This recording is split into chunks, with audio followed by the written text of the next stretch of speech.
Certico, we're seeing one of the fastest growing challenges facing our clients in the financial services sector as being the ever increasing demands being placed on C-class executives to invest in compliance-led change programs in order to comply with the vast array of regulation and legislation being enacted on and around them.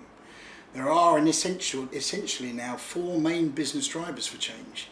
They're the traditional revenue generation, cost savings or productivity improvement, but these have now been added to by a fourth, which is essentially just a cost of doing business. Why is there this constant demand to increase compliance-led change? Well, since 9/11 and a bit before really, the financial services in the UK has been blown away by regulation affecting it. There's EU legislation, there's UK statutes and even overseas regulation. And that was all before the 2008 financial crisis.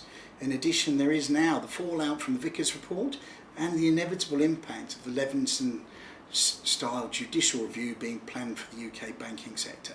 One thing's for certain, this area of governance compliance is not going away. Of course, there's nothing wrong with better controls in an industry where there's such rich rewards for people with a voracious risk appetite. The problem is that legislation and regulation, especially when rapidly enacted owing to the pressures of public opinion, tends to be broad spectrum, vague, non-prescriptive, a sledgehammer to crack a nut, and often open to interpretation. The guy is charged with ensuring company compliance, and all too often the delivery of the resultant business change are the poor risk, audit, legal and compliance teams.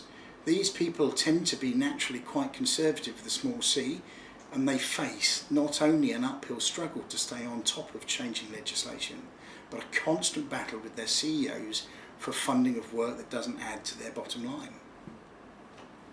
So what help can companies like Certico be on compliance-led change programs?